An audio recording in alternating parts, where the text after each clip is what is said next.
Bab 1059. Karina, waktunya tidur. Kevin menatapnya dalam-dalam selama beberapa detik kemudian menuangkan setengah gelas wine untuknya. Kok dikit banget, tuangkan lagi dong. Karina sedikit kesal. Setengah gelas ini, dia bisa langsung menghabiskannya dalam sekali teguk. Lalu Kevin menuangkan sedikit lagi wine ke dalam gelasnya. Setelah minum setengah teguk, Karina berkata, "Kevin, pelit banget sih. Kamu itu tidak kuat minum banyak alkohol." Kevin mengingatkannya dengan tenang. Karina berhenti bicara. Setelah minum sedikit wine, dia teringat bahwa sebelumnya dia minum banyak saat di rumah keluarga Okto. Rasa winenya juga lebih tebal tapi lebih lembut, seperti wine yang sudah sangat lama sehingga rasanya sangat nikmat. "Kevin, kamu yang beli wine ini. Cukup enak?" tanya Karina. Para orang kaya biasanya menjalani kursus mencicipi wine, tentu saja dia juga. Biasanya dia tidak minum banyak, dia hanya minum ketika kumpul keluarga ataupun pesta. Karina juga tidak minum terlalu banyak, hanya 1 sampai 2 gelas saja. Terakhir kali saat pesta ulang tahun di rumah keluarga Okto, dia tidak bisa mengontrol diri dan akhirnya minum terlalu banyak. Setiap kali Karina minum wine atau sampahnya, jika dia bersama kakaknya maka mereka akan memberitahu dari mana wine itu berasal. Kakak-kakaknya bahkan bisa menjelaskan padanya tentang wine atau sampahnya. Setelah banyak minum, lidah Karina bisa membedakan rasa enak atau tidaknya dari wine tapi dia belum bisa membedakan wine lama atau wine baru. Malam ini pria ini memasak makanan western dan menyediakan wine. Karina bisa melihat kalau hari ini suasana hati Kevin saat ini sangat baik meskipun dia tidak banyak tersenyum. Kevin berkata, "Ada orang yang kirimkan aku 1 kotak berisi 6 botol wine." "Wow, siapa orang yang baik banget itu?" Karina pura-pura terkejut. Wine dengan rasa yang sangat enak seperti ini, setidaknya harga sebotol sekitar 2 juta dan apalagi orang itu mengirimkan 1 kotak sekaligus. Tuan Morrison. Setelah dia pulih, dia sudah tidak bisa minum lagi. "Sebelum aku kembali dia ambil beberapa botol wine dari ruang bawah tanah dan kasih ke aku," ucapnya datar. Oh, Karina mengangguk. Kemudian dia kembali makan steaknya. Setelah makan malam, Karina berkata dia akan mencuci piring, tapi Kevin menghentikannya karena dia yang akan mencuci piring dan membersihkan meja. Tapi Karina bersikeras dan berkata kalau pekerjaan rumah tangga harus dilakukan berdua, kalau tidak nanti akan menyebabkan pertengkaran. Jadi Kevin yang memasak makan lama, sedangkan Karina yang cuci piring dan membersihkan meja. Kevin melihatnya terus bersikeras dan akhirnya membiarkannya. Karina mencuci piring sambil mengawasi Kevin yang menuangkan sisa setengah botol wine ke dalam botol kaca kecil. Setelah botol kacanya penuh, ternyata masih tersisa setengah gelas wine. Kemudian dia melihat Kevin meminumnya dan menghabiskan dalam 1 tegukan. "Kenapa kamu gak habisin aja setengah botol wine itu?" Karina bercanda sambil tersenyum. Wine yang sudah dibuka seharusnya dikonsumsi dalam waktu 24 jam.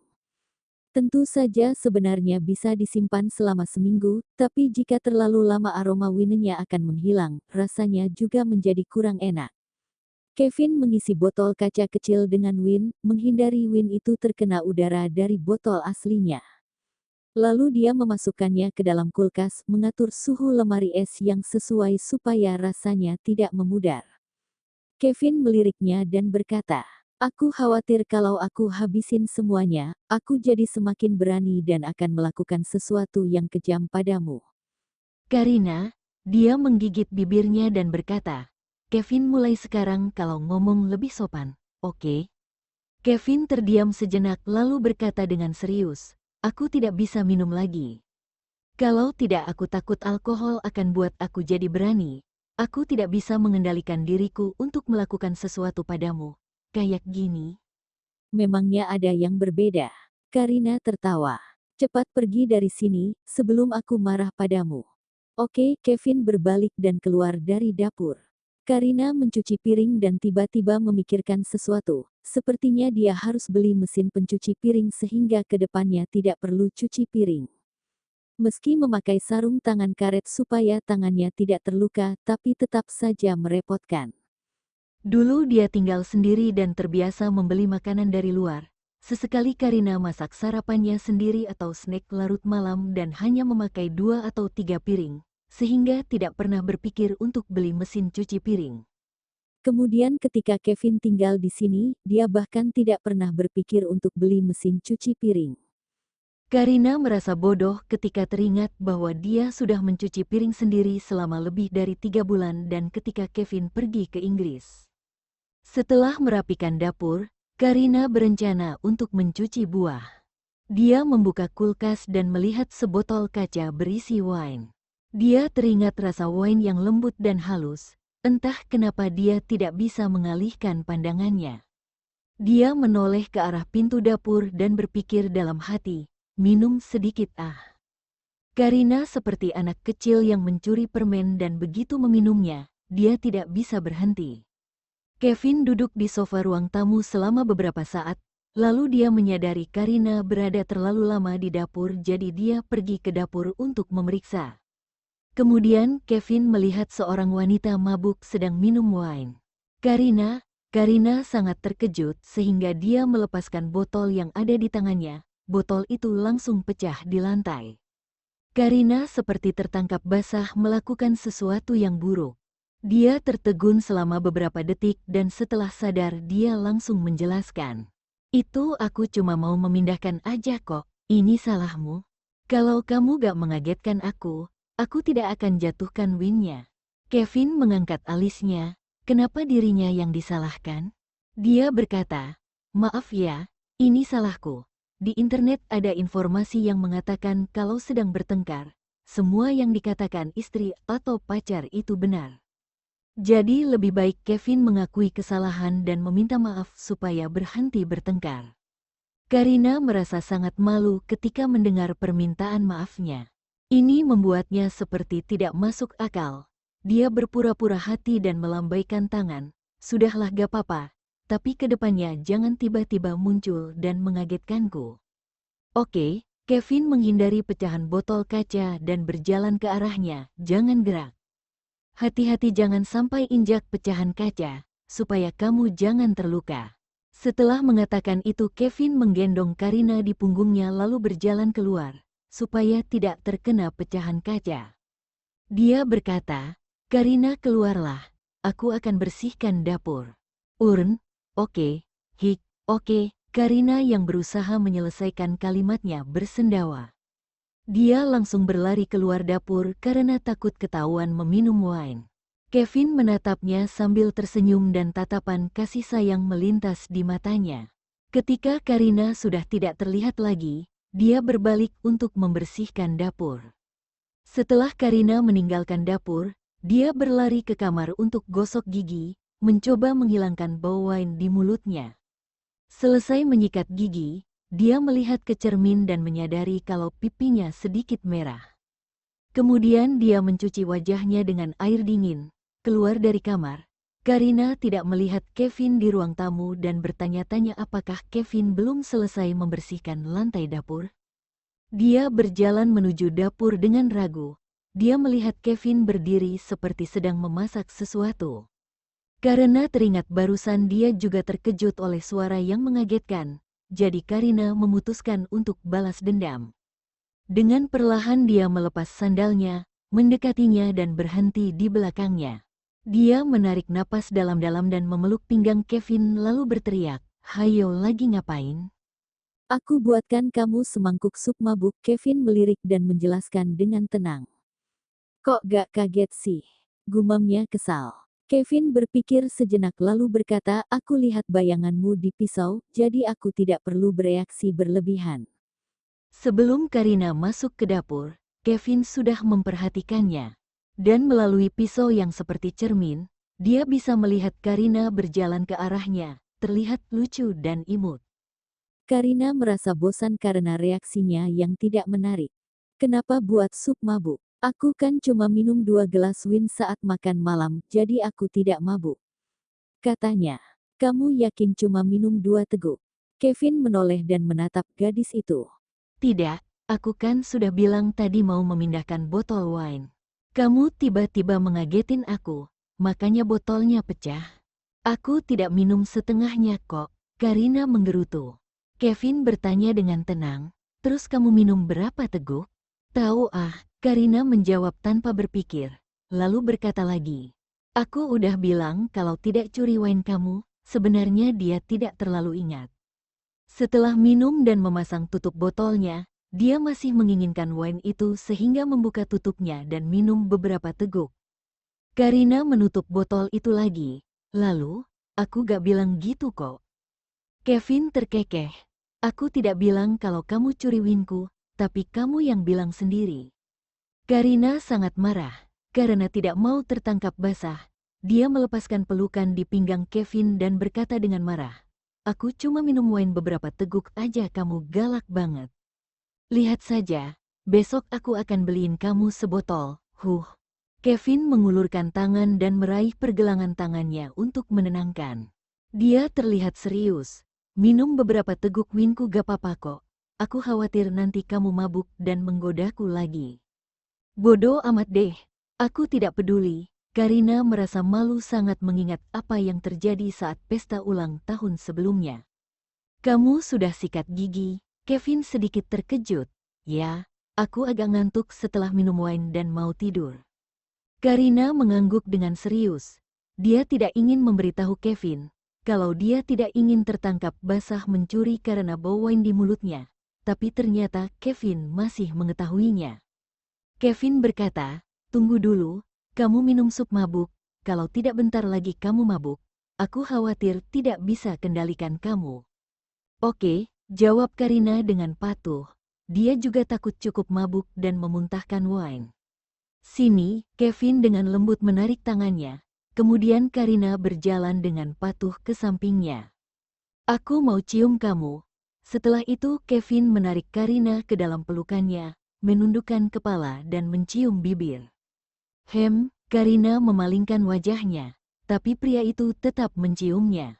Lalu dia mengingatkan, kamu kan lagi masak, karena Karina sering melihat di drama, pasangan yang bermesraan ketika sedang masak, pada akhirnya masakannya akan gosong. Cukup waktu lama untuk masak itu kok. Lalu Kevin mencium bibirnya lagi. Keduanya berciuman selama beberapa saat. Karina merasakan tubuh Kevin bereaksi, lalu terbangun dengan panik. Kamu, itu normal kok, nanti kamu juga terbiasa.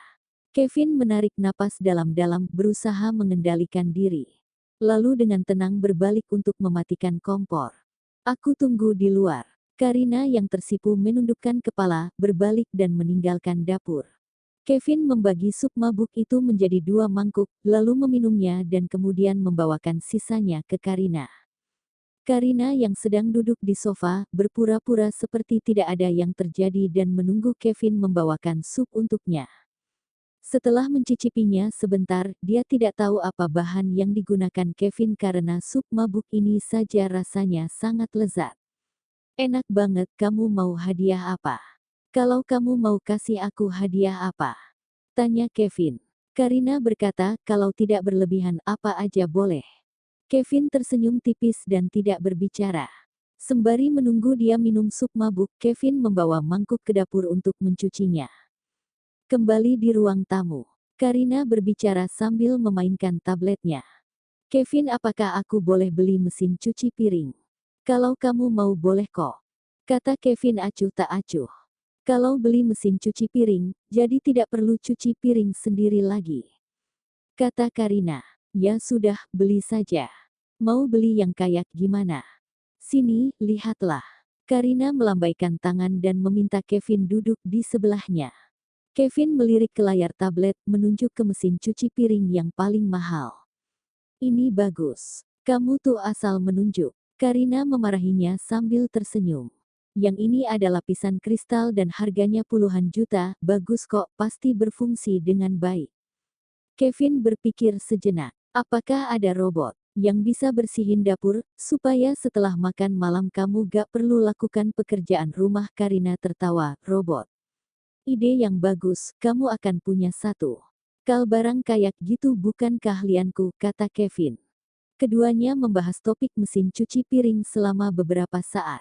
Pada akhirnya mereka membeli mesin cuci piring yang disukai Kevin, yaitu yang paling mahal dan mewah. Setelah memesan, Karina bertanya pada Gusion melalui WeChat tentang kabar Daisy di Kyoto. Gusion dengan senang hati memberitahunya bahwa ketika Daisy bangun dan menyadari kalau dia berada di rumah keluarga River di Kyoto, dia ingin kabur tapi tidak bisa mengalahkan dua pengawal yang diatur oleh Kevin dan membuatnya sangat kesal. Kemudian Daisy memuji pengawal Kevin karena terlalu kuat. Karina memberitahu hal ini kepada Kevin, tapi ekspresinya tidak bisa ditebak dan tidak berbicara. Sebaliknya dia malah berkata, "Karina, waktunya tidur." "Aku belum ngantuk," Karina menolak. "Ini baru jam setengah 9 malam.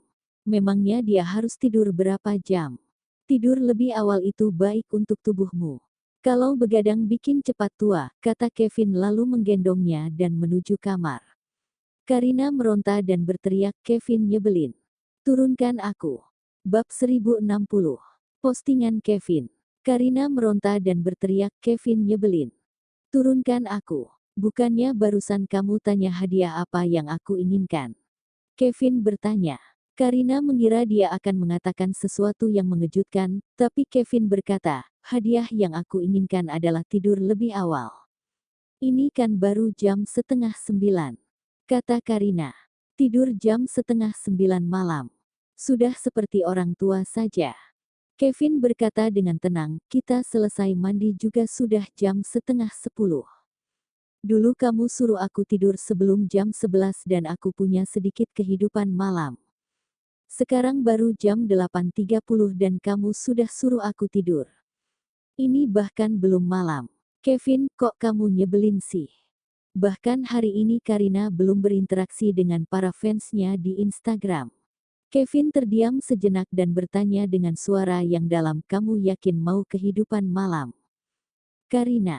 Dia yakin apa yang Kevin bicarakan tentang kehidupan malam pasti berbeda dengan apa yang dia pikirkan. "Turunkan aku bisa jayan sendiri," kata Karina. Kevin pun menurunkan dia. "Aku mau mandi," Karina berbicara sambil menatap tajam padanya dan menyelinap ke kamar mandi. Kevin bahkan belum mengingatkannya kalau Karina belum membawa piyama dan pintu kamar sudah tertutup.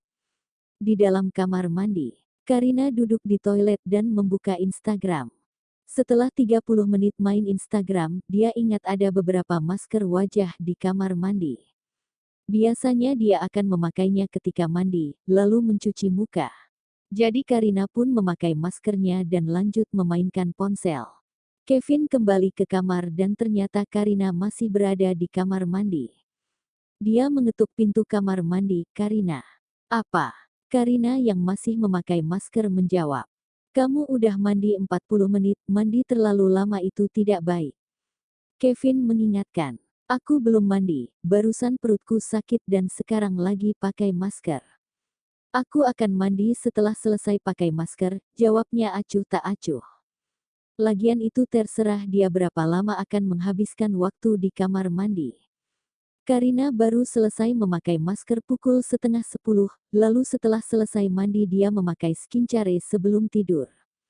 Karina menguap saat berjalan menuju tempat tidur dan berpura-pura mengantuk. "Aku ngantuk banget, aku mau tidur ya." Dia masuk ke dalam selimut. "Kalau gitu tidurlah, kita bicarakan masalah itu besok aja." Kevin menarik selimutnya dan memakainya. "Kenapa?" Karina tiba-tiba membuka matanya dan menatapnya dengan penasaran. Kevin menatap matanya, "Kamu gak ngantuk?" Karina berkata, "Ya aku bisa tahan sih, sebelum tidur aku mau dengar perkataanmu dulu." "Jangan bicara lagi, ayo tidur." Kevin, "Kenapa sih?" Sepertinya pria ini sengaja membuatnya penasaran dan terjaga sepanjang malam ya. Karian dengan marah mengangkat selimut bludrunya, duduk di atas selimut dan meraih kerah Kevin dengan satu tangan. "Cepat bilang, ada apa? Bukannya kamu bilang udah ngantuk?" Kevin menatapnya dengan acuh tak acuh. "Sekarang udah gak ngantuk."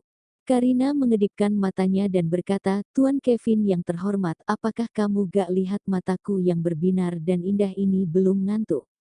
Aku juga gak akan ngantuk mendengarkan ceritamu sepanjang malam."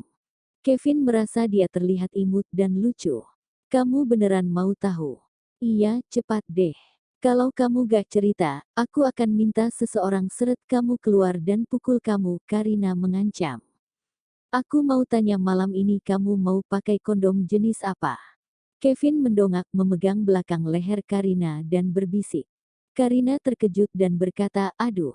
Topik kamu kayak hipnotis ya, tiba-tiba aku jadi ngantuk banget, aku jamin akan tidur dalam 5 detik. Setelah selesai itu dia langsung masuk ke dalam selimut, menutupi kepalanya dan pura-pura mendengkur. Kevin melihat punggungnya dan terdiam sejenak. Lalu dia mengambil ponsel, menyalakan kamera video dan mendorongnya ke Karina. Dengan lembut memanggilnya, Karina. Kemudian Karina mendengkur dengan lebih keras, seolah-olah dia sedang tidur nyenyak. Kevin merekam video setengah menit dan menyimpannya. Karina, aku mau kasih lihat sesuatu. Karina mendengus kesal, menurunkan selimutnya dan mendongak, pria tua, jangan ganggu tidurku. Baiklah, selamat malam, kata Kevin dan tidak ingin mengganggunya lagi. Kemudian video setengah menit itu dia edit sampai jadi 10 detik. Mempostingnya ke WeChat yang ada keluarga Okto, keluarganya dan keluarga Karina. Kevin, Karina mendengkur. Setelah mempostingnya dia merasa isi captionnya tidak bagus. Lalu dia menghapusnya dan memposting ulang. Kevin, Karina yang mendengkur terlihat imut. Setelah selesai memposting, dia menaruh ponsel di samping tempat tidur kemudian memeluk Karina. Kevin, Karina yang sudah berpura-pura tidur memanggilnya. Aku teringat kisah pasangan yang saling cinta. Ketika pria tidur, dia akan memeluk istrinya. 1 tahun kemudian istrinya menderita spondilosis servikal. Kevin lalu perlahan melepaskannya. Hai. Karina terkekeh dan berinisiatif masuk ke dalam pelukannya. Kevin, kamu gak takut terkena spondilosis servikal?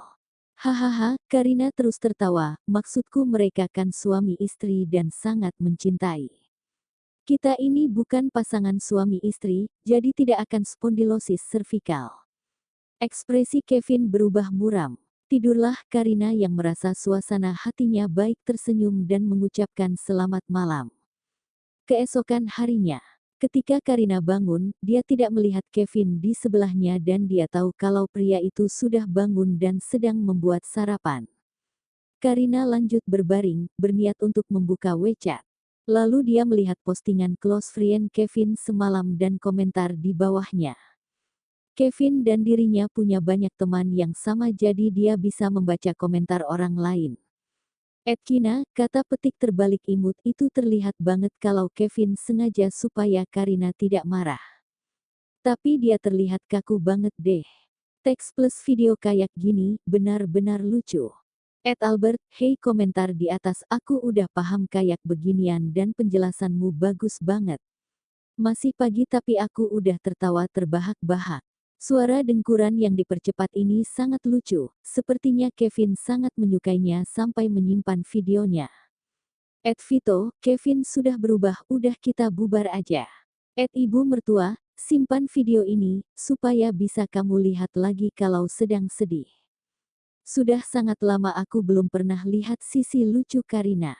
Ketika ibu Karina sebelumnya datang ke sini, dia berteman WeChat dengan Kevin. Masih ada banyak komentar di bawah dan semuanya adalah teman WeChat Kevin. Karina sangat kesal sehingga dia melompat dari tempat tidur. Dia tidak memakai sandal dan keluar kamar dengan marah. Kevin, teriaknya dan berjalan menuju dapur.